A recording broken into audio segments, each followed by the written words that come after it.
हाँ, देखिए ये बाग जो है इसको गोल बाग कहा जाता था और इसके गिर्द ये सलाखें या ये जंगला भी नहीं होता था। ये पब्लिक के लिए खुला पड़ा होता था। अब इसमें ये खूबी थी कि जो चाहे आके बैठे और जो ना चाहे तो ना बैठे। वैसे यहाँ सियासी जलसे भी होते थे बाज़ दफ़ा। तो यहाँ पे मेरा भी एक दरख्त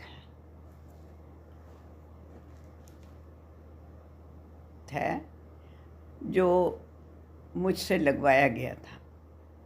ये उस ज़माने की बात है जो ग़ालिबन नवाज़ का ज़माना था और 90s 92 93 में कहीं ये वाक़या हुआ था, लेकिन शायद मुशर्रफ का था, मुझे कुछ याद नहीं है इतना। लेकिन ये है कि अदीबों के लिए पाक टी हाउस बंद हो गया था और उसके मालिक ने कहा था कि यहाँ आके अदीब बैठते हैं, एक प्याली चाय पीते हैं और सारी शाम बैठे रहते हैं, तो मुझे बड़ा नुकसान है।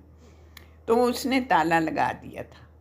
तो अब अदीबों को समझ नहीं आती थी कि हम कहाँ बैठें, तो लिहाजा अदीब भी कई टुकड़ियों में बँट गए उस ज़माने में। इंतज़ार साहब ने नैयर दादा की गैलरी को अपना लिया और किसी और ने किसी और जगह को अपना लिया। तो वहाँ उस ज़माने में एक अदब दोस्त या अदीब दोस्त डीसी भी था लाहौर का। उसने कहा कि मैं आपको गोल बाग में, क्योंकि इसको गोल बाग कहते थे, अब नासिर बाग भी कहते हैं इसको, दूसरा नाम इसका ये भी है।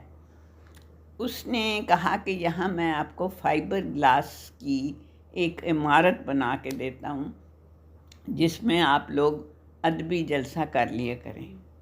तो वो देखें सामने वो इमारत है, अब भी मौजूद है और ये बड़ी खूबसूरत लग रही है, दरख्तों में घिरी हुई। अगरचे इसके अंदर तो बड़ा बहुत सीधा सामान पड़ा हुआ है, अब तो ये किसी काम की नहीं रही एक लिहाज से, वैसे देखने में अब भी खूबसूरत है। तो यहाँ इसके सामने मैंने एक दरख्त लगाया था। उसने उस डीसी ने अदब दोस्त और अदीब दोस्त होने की वजह से एक ग्रुप को कहा कि आप आके इसके सामने दरख्त लगाएं ताकि ये हरी भरी हो जाए जगह।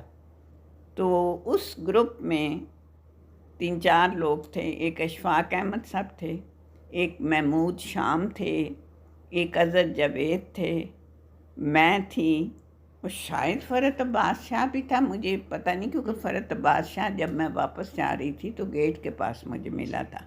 अब पता नहीं वल्लाह उसने कोई दरख्त लगाया कि नहीं लगाया, लेकिन मैंने लगाया था।